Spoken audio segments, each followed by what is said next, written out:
السلام عليكم ورحمة الله وبركاته. إن الحمد لله نحمده ونستعينه ونستغفره ونؤمن به ونتوكل عليه ونعوذ بالله من شرور أنفسنا ومن سيئات أعمالنا. من يهده الله فلا مضل له ومن يضلل فلا هادي له. وأشهد أن لا إله إلا الله وحده لا شريك له. وأشهد أن محمدًا عبده ورسوله أرسله بالحق بشيرًا ونذيرًا وداعيًا إلى الله بإذنه وسراجًا منيرًا. أما بعد.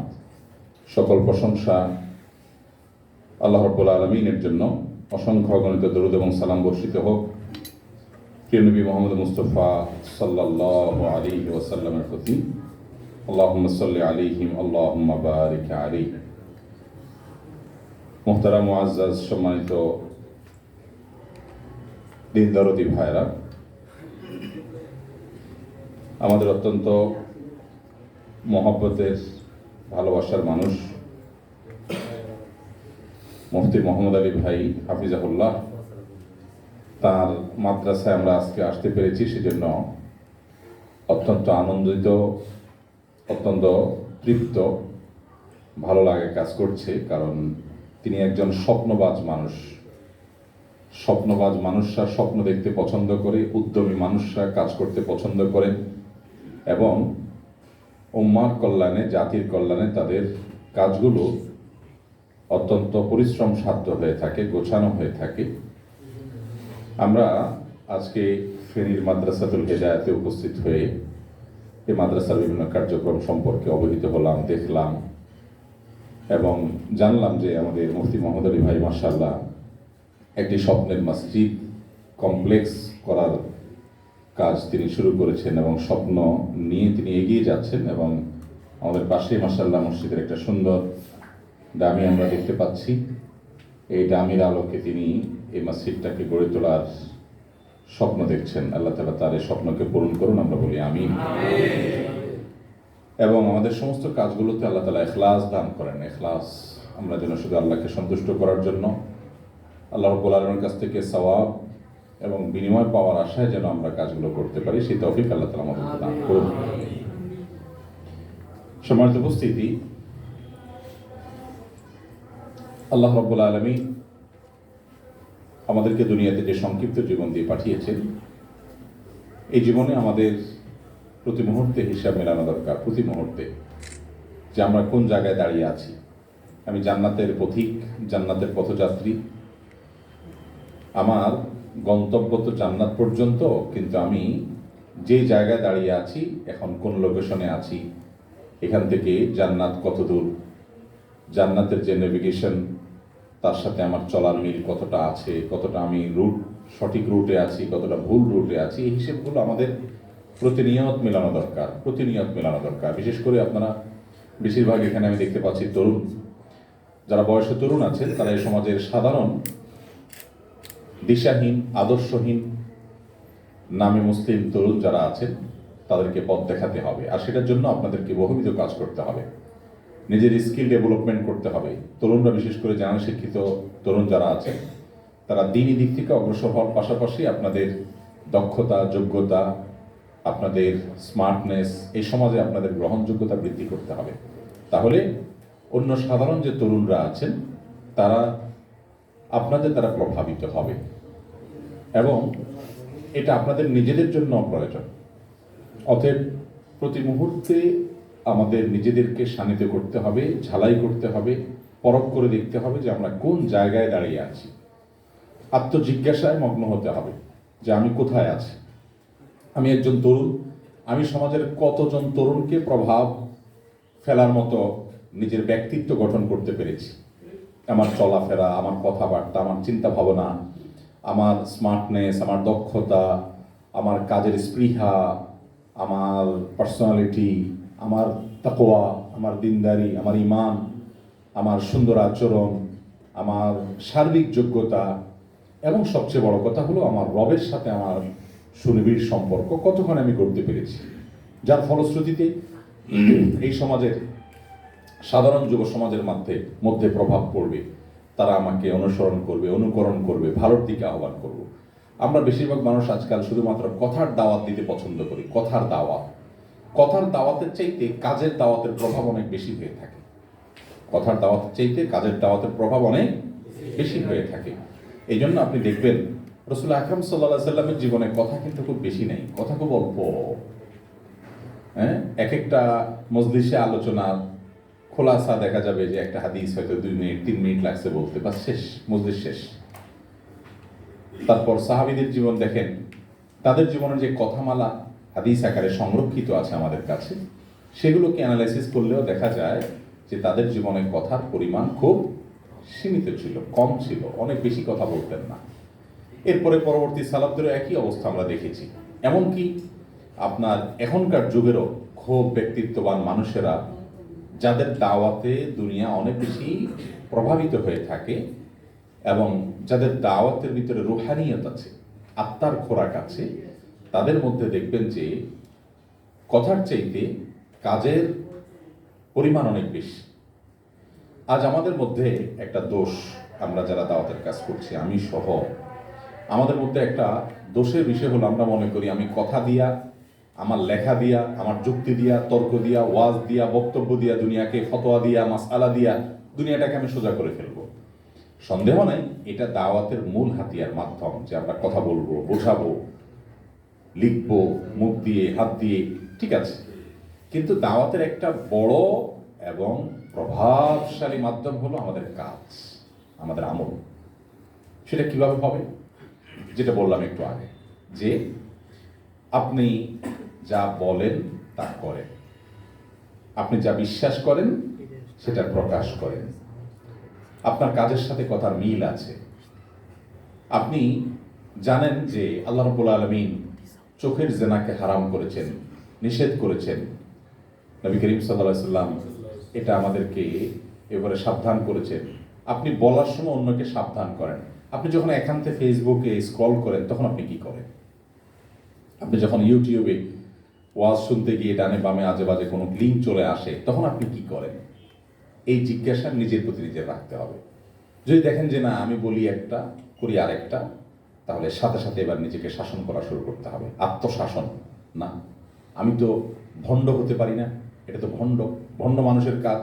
যে আমি বিশ্বাস করি এটা, কারণ আমাকে জাহান্নামে যেতে হবে, তাহলে আমি কিভাবে এটা করি? আমি মানুষকে বলার সময় বলি না এটা হারাম করা যাবে না, তাহলে আমি কিভাবে করি? তাহলে বোঝা গেল যে আমার কাজের সাথে কথার মিল নেই। তাহলে আমাকে কাজের সাথে কথার মিল করতে হবে।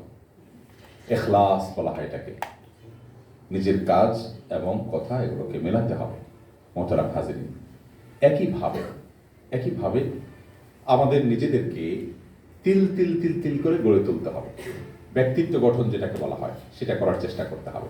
আমরা কিভাবে ধীরে ধীরে ধীরে ধীরে সেলফ ডেভেলপমেন্ট করব। সেলফ ডেভেলপমেন্ট, আপনি একজন তরুণ, শত শত যুবকরা আপনাকে দেখে বলবে ওনাকে রেসপেক্ট করি, ওনার মতো হওয়া দরকার। কারণ লোকটা অলস নন, লোকটা খুব হাসি খুশি থাকেন, লোকটা খুবই ভদ্র, লোকটার ভিতরে একজন মার্জিত মানুষের সকল গুণাবলী আছে, লোকটার ভিতরে একজন ভদ্র মানুষের জীবনে যা থাকা দরকার তার সব পয়েন্টগুলো আছে। এইভাবে এক এক এক এক করে সব বিষয়গুলো আপনি নিজের ভিতরে আনার চেষ্টা করবেন এবং নিজের জীবনটাকে এমনভাবে গঠন করবেন যে আল্লাহর সাথে আপনার সম্পর্ক হবে অনেক গভীর, অনেক সুনিবিড়। আল্লাহর সাথে কথা হবে সারাক্ষণ। আল্লাহ, আমি তো এই জায়গায় দাঁড়িয়ে আছি, আমি এখনো পিওর হতে পারিনি, আমার ভিতরে এখনো কিছুটা ভেজাল আছে, ভণ্ডামি আছে, বলি একটা করি একটা, ভিতরে একটা বাহিরে একটা। আল্লাহ, আমার ভিতরে তো এখনো সমস্যা আছে, আল্লাহ আপনি আমাকে সংশোধন করে দেন, আমার ইসলাহ করে দেন। আল্লাহর কাছে কথা বলা, আল্লাহর সাথে মুনাজাত করতে থাকা, চলতে ফিরতে উঠতে বসতে একান্তে, এবং এমন ব্যক্তিত্ব গঠন করা।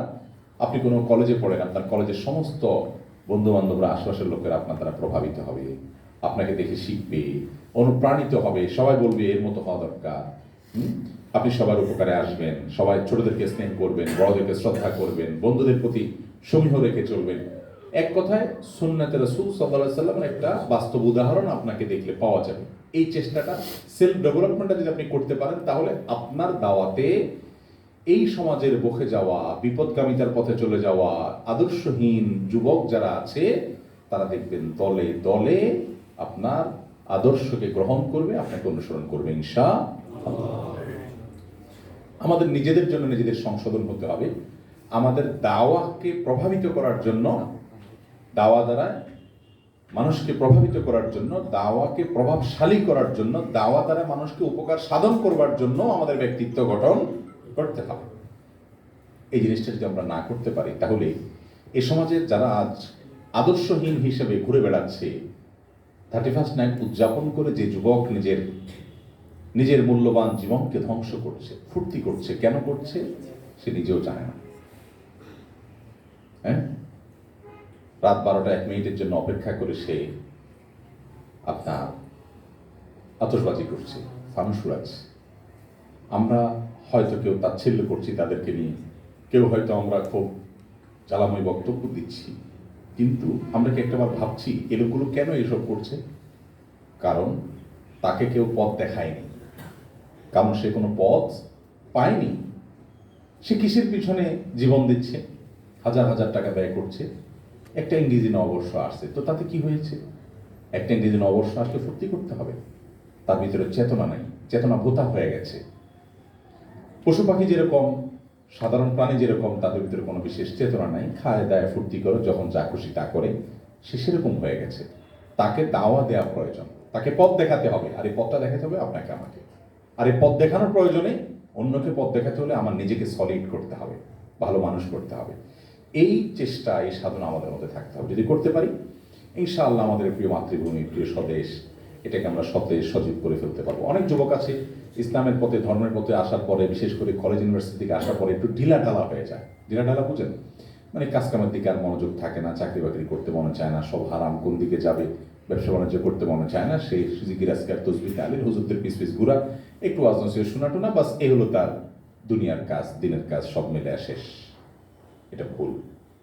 আপনাকে দুনিয়ার কাজটা দুনিয়ার কাজের মতো করে সিরিয়াসলি করতে হবে। যেটা হালাল তার জন্য আপনাকে পরিশ্রম করতে হবে, সাধনা করতে হবে।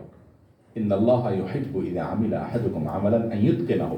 আপনি যে কাজই করেন আল্লাহ পছন্দ করেন কাজটা করবেন ইতকানের সাথে, দৃঢ়তার সাথে, ভালোভাবে, উত্তম রূপে, সুন্দরভাবে।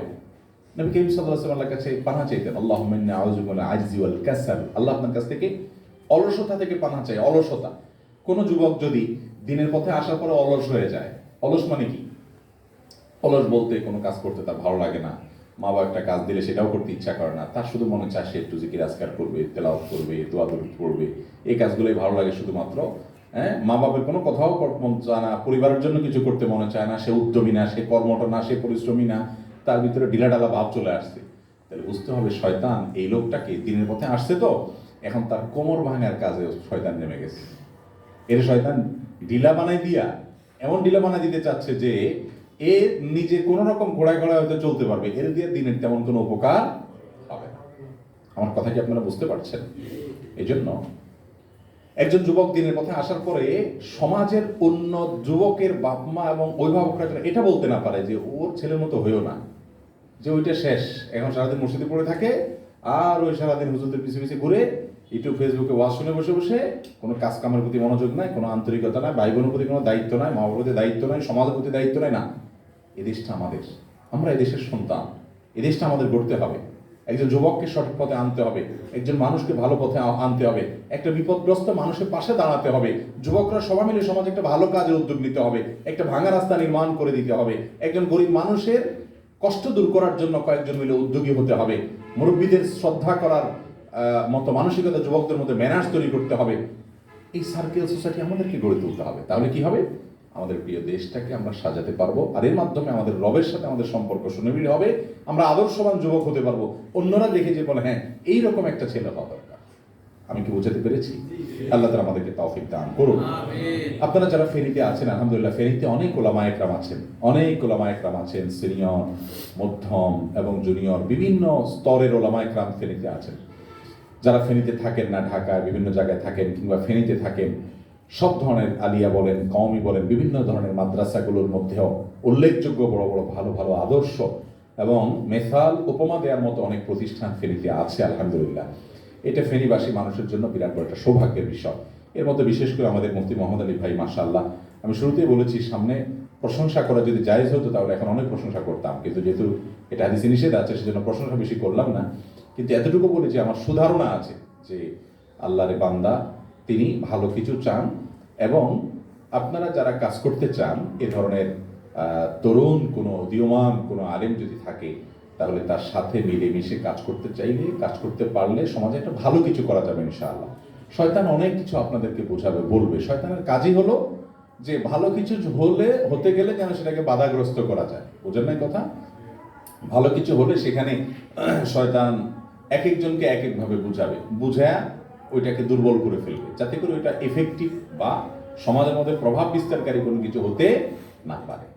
আল্লাহ রাব্বুল আলামিন কোরআনে কারিমে বলেছেন যে তোমরা তাআওয়ানু আলাল বিররি ওয়াত তাকওয়া, তাআওয়ানু আলাল বিররি ওয়াত তাকওয়া, তোমরা ভালো এবং তাকওয়ার কাজে একে অন্যের সহযোগিতা করো, ভালো এবং তাকওয়ার কাজে একে অন্যের সহযোগিতা করো।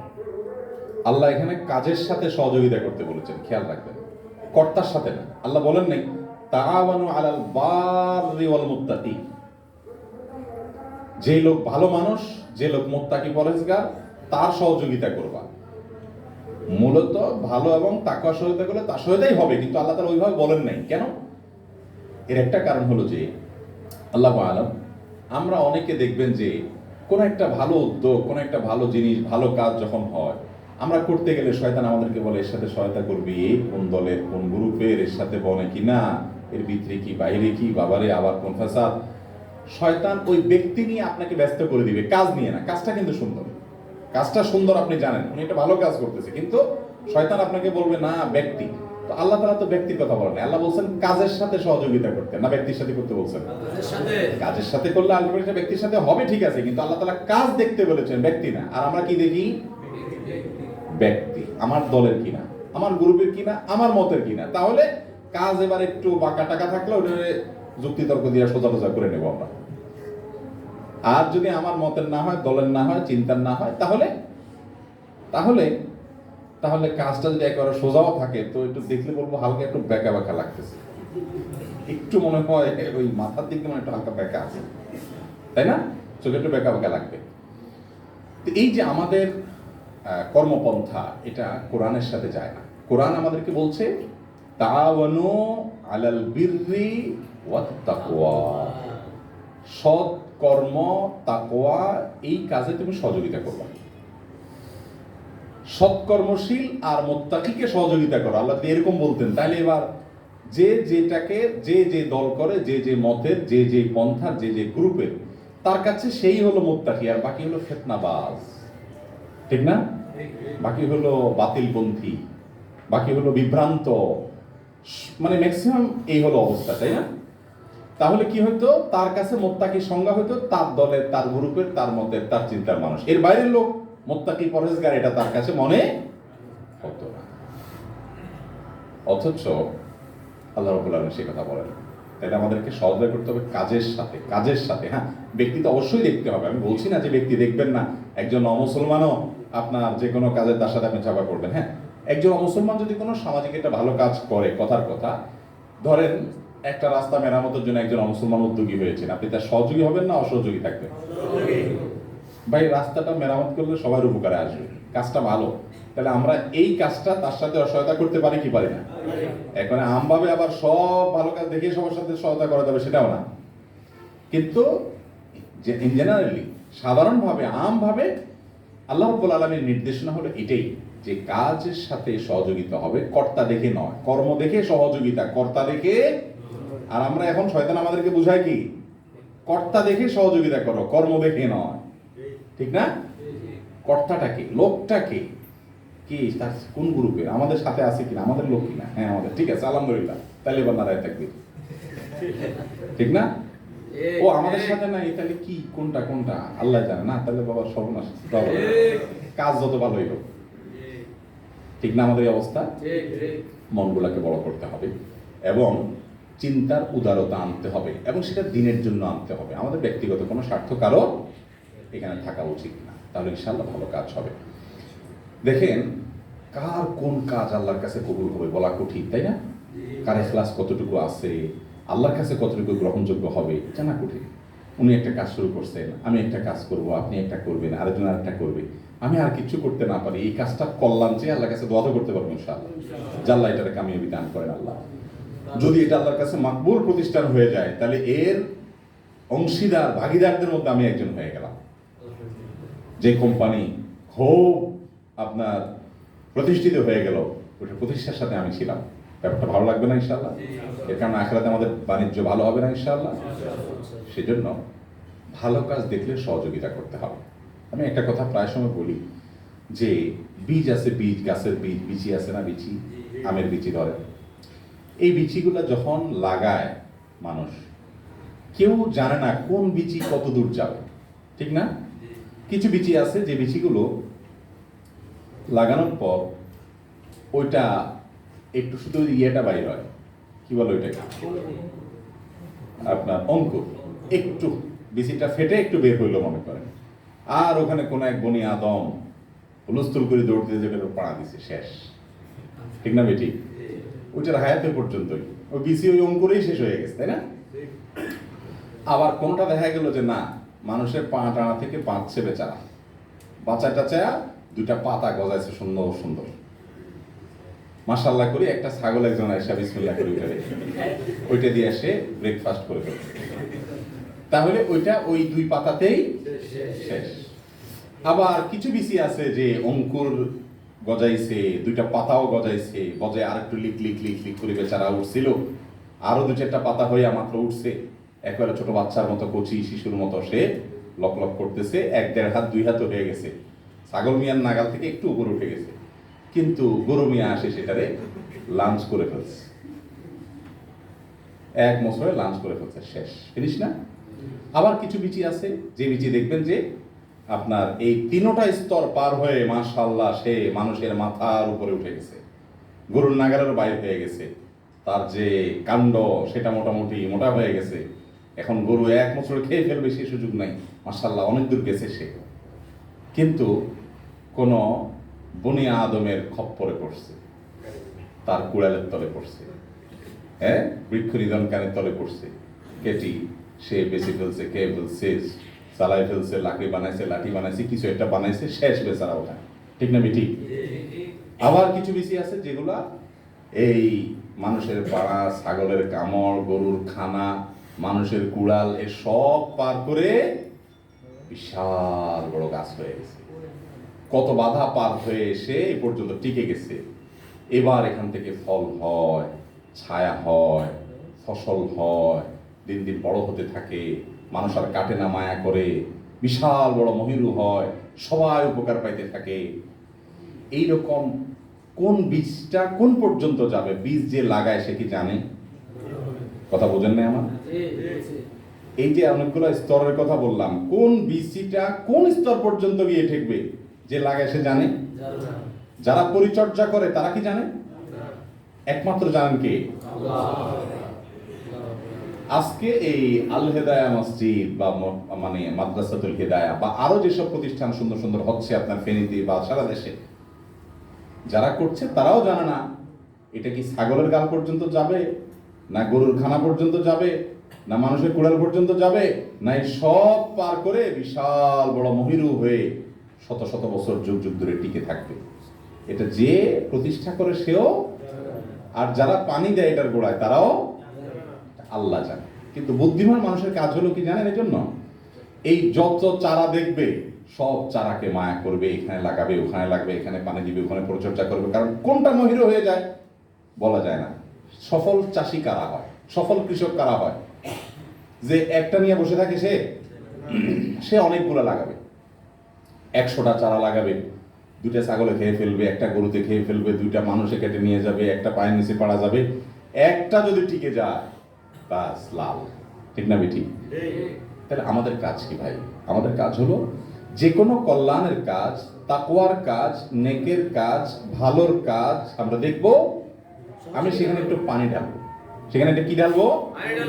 একটু পানি ঢাললে কি হবে? অনেকগুলোতে পানি ঢালবো। আপনি একটা ভালো কাজ করতেছেন, আমি সেখানে গিয়ে একটু পানি ঢালবো, ভাই মাশাআল্লাহ, আল্লাহ কবুল করুক, সুবহানাল্লাহ, আল্লাহ সহজ করুক, আমি টাকা দিয়ে পারি, পয়সা দিয়ে পারি। টাকা তো আমি সবসময় বলি এবং আমি চেষ্টাও করি যে যে কোনো ভালো কাজে আপনি কিছু কিছু টাকা দেন, এখানে 50, ওখানে 100, এখানে 2000, ওখানে 10,000, কোনটা আল্লাহ কাছে মাগুলো আপনি জানেন না তো, দিতে থাকেন, একটা লেগে যাবে লাল হয়ে যাবে। ঠিক না বেঠিক?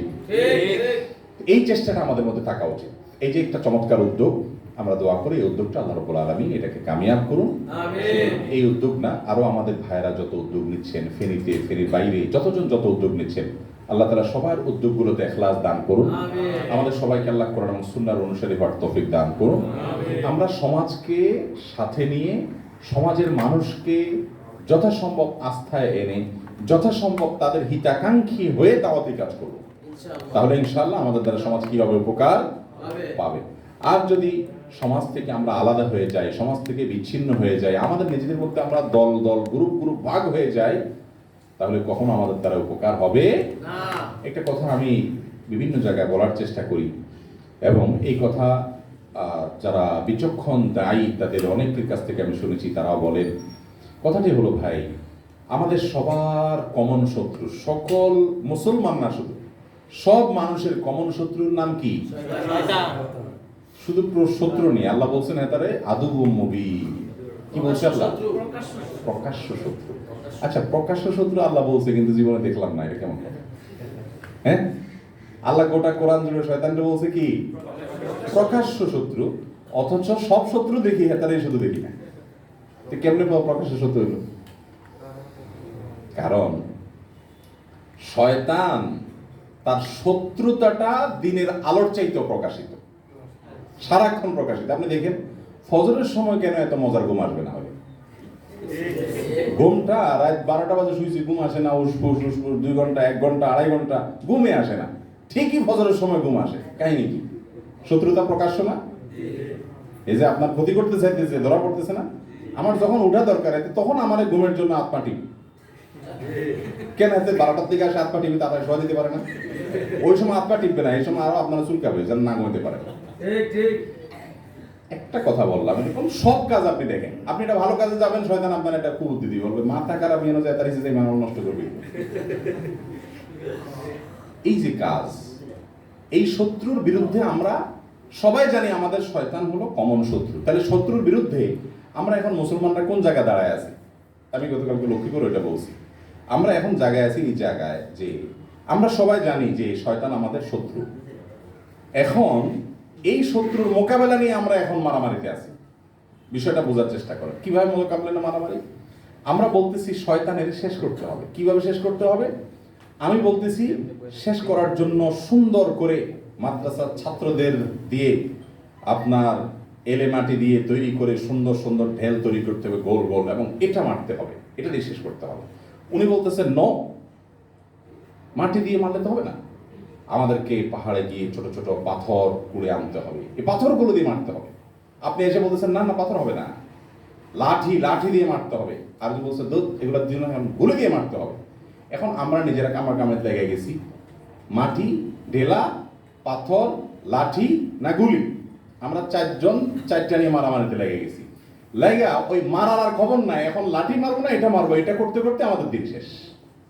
শয়তান মাঝখান থেকে দেখে বলতেছে হ্যাঁ করি, এটাই দরকার, তোরা তোরা কামড়া কামড়ি কর, আমাকে মারার আগে তোরা নিজেরা নিজেরা মর।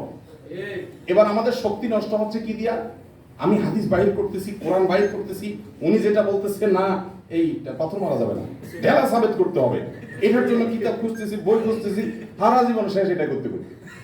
ঠিক না বেঠিক? সকাল থেকে শুরু বিকাল পর্যন্ত মাদ্রাসা ছাত্র, আলেম মানুষ, লাইব্রেরি উদ্ধার করতে হবে, বাস করতে হবে, শেষ করতে হবে। কেন? কারণ প্রমাণ করতে হবে যে না, শয়তানকে ঢেলায় মারতে হবে। এটা করতে করতে আমার বয়স 70, 80, 90 শেষ, বাস করতে করতে আমি কবরে চলে যাই, শয়তান কিন্তু নিরাপদ সে।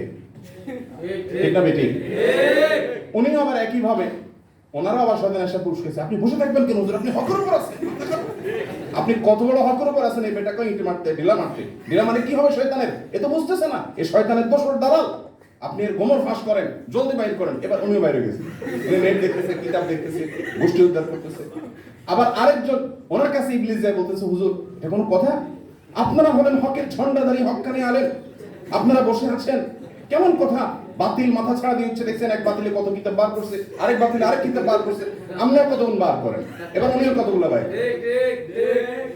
ইবলিস আমাদের কাছে যা বোঝায় বলে যে আপনি আপনি হকের ঝান্ডা বাড়তে শুরু করেন। এবার আমরা ওই যে হাক্কা ইয়াহুক্কু, আরবিতে ছোট কাপের হক হলো চুলকানি, ওই চুলকানিতে লাগাই দেয় শয়তান আমাদেরকে। এবার লাগাইতে লাগাইতে আল্লাহ মাফ করুক, জিনিসটা আমরা হাসাহাসি করে বললেও এটাই কিন্তু আমাদের বাস্তবতা। মুসলমানদের আমাদের বাস্তবতাকে অস্বীকার করার কোনো সুযোগ আছে? ভাই আমার কাছে মনে হয়েছে ঢেলা মারা উচিত, আলহামদুলিল্লাহ মারতে থাকি। ভাই আপনার কাছে মনে হচ্ছে পাথর মারা, মারেন, যেটা থেকে আমার হোক, আপনারটা আপনি মারেন, আমারটা আমি মারি, ঠিক না বেটি? ভাই আপনার কাছে গুলি মারা হয়েছে, গুলি আছে আপনার কাছে, মারেন দুমছে, হেতালে মারেন, মারলে হইল, আপনিও মারেন, আমিও মারে, উনিও মারো। এখন না কোনটা মারবো এটা নিয়ে মারামারি, কেমনে মারবো এটা নিয়ে মারামারি, মারার খবর নাই। শয়তান দিন দিন দুর্বল হচ্ছে না শক্তিশালী হচ্ছে? তাই কি আমরা না শয়তান? আমরা নিজেরাই তাই হেতে হেতার কাজ করবি। আল্লাহ তাআলা আমাদেরকে বোঝার তৌফিক দান করুন। ভাইরি আব্দুল্লাহ জাহাঙ্গীর রহমান সবসময় বলতেন যে নিজেকে নিয়ে চিন্তা করেন, আপনারটা আপনি মারতে পারছেন নি, আল্লাহ আপনারা জিজ্ঞেস করবে তোমার যে শক্তি দিছি, সামর্থ্য দিছি, বিবেক দিছি, বুদ্ধি দিছি, এটা দিয়ে তুমি নিজের এবং দিনের কি কাজ করে আসছো? আপনি আপনারটা চিন্তা করেন।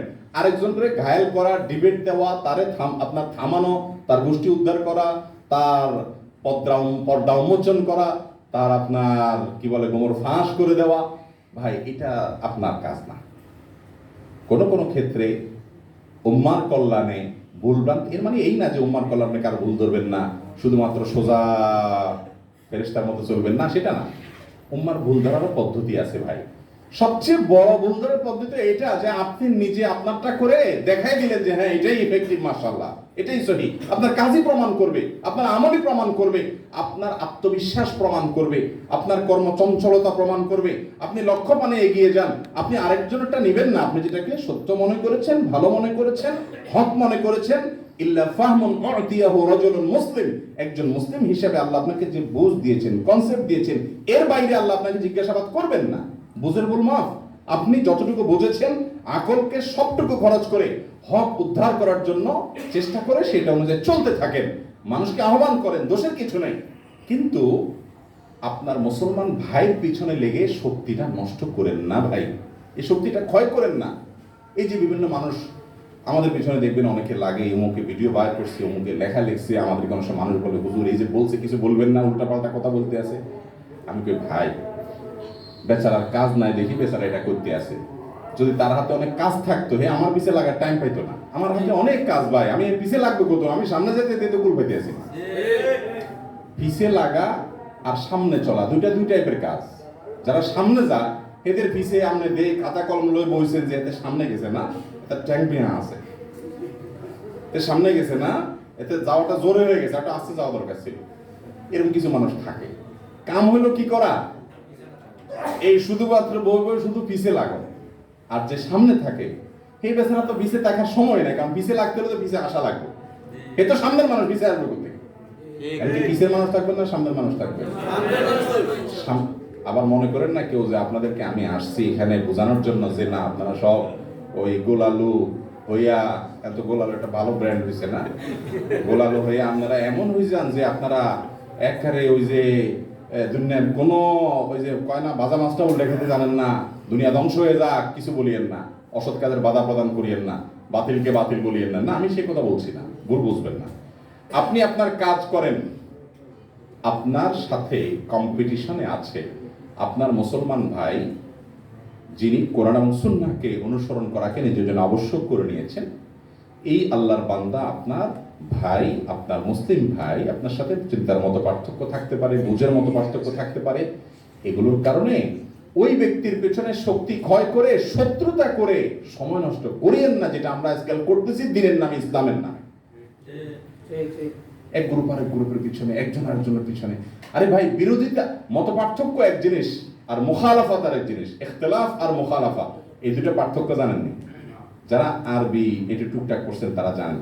ইখতিলাফ বাবে ইখতিয়ারের মাজদার আর মুখালাফা বাবে মুফাআলার মাজদার। এই দুটোর মধ্যে পার্থক্য হলো ইখতিলাফটা নিজে নিজে হয়, মুখালাফাটা ইচ্ছাকৃত হয়। ইখতিলাফ মানে হলো মত পার্থক্য, মত ভিন্নতা, মতের বৈচিত্র্য, দুই রকম মত হয়ে গেছে, মানে বাস্তবে বা আপনার প্র্যাকটিক্যালে এসে দুই রকম হয়ে গেছে, দুজনের দুই রকম হয়ে গেছে। ওনারটা আমার কাছে মনে হচ্ছে না সঠিক, আমারটা ওনার কাছে সঠিক মনে হচ্ছে না, দুটো দুই রকম হয়ে গেছে, এটা কাকতালীয়। আর মুখালাফা মানে হলো বিরোধিতা। মুখালাফা মানে কি? ইচ্ছাকৃত ভাবে আমি যখন শুনছি উনি এইটা বলছে, ও তাহলে তো একটা কিছু বলার লাগে, এর বিরুদ্ধে তো তাহলে একটা কিছু কি খুদ বাইর করা যায়, যেহেতু উনি বলছে অতএব এটা বিরোধিতা করতে হবে। আছে না নাই? এই যে মনে করেন নামাজের পরে সম্মিলিত মোনাজাত, এটার বিরুদ্ধে ওলামায়ে কওমিয়ার সেরেতাজ যারা, মুফতি ফয়জুল্লাহ রাহিমাহুল্লাহ, কে মুফতি ফয়জুল্লাহ রাহিমাহুল্লাহ জানেন? মেখল মাদ্রাসার প্রতিষ্ঠাতা, হাটহাজারী মাদ্রাসার তখনকার মুফতি আজম, যার ছাত্র মুফতি ইজহার শাহ, মুফতি সাইফুল ইসলাম শাহ হাতিয়ার, বড় বড় দেশের আমাদের ওস্তাদদের ওস্তাদরা যারা যার ছাত্র, মানে দুনিয়া থেকেই গেছেন আমাদের ছোটবেলা, মুফতি ফয়জুল্লাহ রাহিমাহুল্লাহর মতো এরকম মানুষ হাটহাজারী এবং বাংলাদেশের আলেম জগতের গোড়ার লোক যারা সারা জীবন লড়াই করে গেছেন নামাজের পরে সম্মিলিত মোনাজাতকে নামাজের অংশ মনে করে বিদআত মনে করার বিরুদ্ধে। এবং সেই জন্য হাটহাজারীতে এখনো সেটা হয় না, কিন্তু সম্মিলিত নামাজের পর সম্মিলিত মোনাজাত হয় না। এবং বড় বড় বেশিরভাগ বড় মাদ্রাসাগুলোতে হয় না, হইলেও এরকম হয় যে যার মধ্যে শেষে করে, যেটা কোনো বেদাত হওয়ার কোনো সুযোগ নাই, বরং এটা ভালো নামাজের পড়ে দোয়া করে যার মধ্যে, এই ফরম্যাটটা আছে। কিন্তু আমি এটা এক্সাম্পল দেওয়ার জন্য বললাম শুধুমাত্র, কিন্তু কওমি মাদ্রাসারই অনেক ফারেক হওয়া আমার ভাইয়েরা, আমাদের বন্ধুরা, তারা সম্মিলিত মোনাজাতে মুস্তাহাব সাবেত করার জন্য আদা জল খেয়ে লেগে গেছে, কারণ আলে হাদিসরা এটারে বেদাত বলছে। অতএব এরা যেহেতু বেদাত বলছে, অতএব এটা কি করতে হবে? এটা সাবেত করতে হবে। বুঝেন নাই কথা? এখন বাবা তুমি তাদেরটা বিরোধিতা করতে এটা সাবেত করতেছো, তাহলে তোমার বাবার বিরুদ্ধে তোমার কথা বলতে হয়, মুফতি ফজলের বিরুদ্ধে কথা বলতে হবে। তাহলে এখন সে সমস্ত জানার দরকার নাই। আর একই কথা সব গ্রুপের সকল দলের মধ্যে বহু রকমের মেসাল দিয়ে দেখানো যাবে আজ, ঠিক না ঠিক? আল্লাহ মাফ করুক, আমি সবার কলবে হাত দিয়ে ঢুকে ফেলছি এটা না, আমি কোনো ব্যক্তিকে বলছি না, আমি একটা সিচুয়েশন ব্যাখ্যা করছি আমার বিজহাতে নজর অনুযায়ী, আমার দৃষ্টিভঙ্গি অনুযায়ী। শয়তান আমাদেরকে হারাই যাচ্ছে, আমরা কি শয়তানকে জিততে দিব? তাহলে নিজে এগিয়ে যেতে হবে আমলে, ইমানে, তাকওয়ায়, মানুষের পিছিয়ে লাগানো, খুদ মা সাফা দামা কাদার, ভালো কিছু পাইলে নেন, খারাপ কিছু বাদ দেন। এই লোকটার ভালো কিছু আছে গ্রহণ করেন, খারাপ কিছু আছে বাদ দেন। বুঝেন নাই কথা? আল্লাহ তাআলা আমাদেরকে আমল করার তৌফিক দান করুন। এই স্বপ্নের প্রতিষ্ঠানের জন্য আপনারা সবাই এগিয়ে যাবেন, আমরাও আমাদের জায়গা থেকে থাকবো, সাধ্য অনুযায়ী সবাই সম্মিলিতভাবে এটাকে গড়ে তুলবেন ইনশাআল্লাহ। ঠিক আছে তো? ইনশাআল্লাহ আল্লাহ তাআলা আমাদের সবাইকে আমল তৌফিক দান করুন।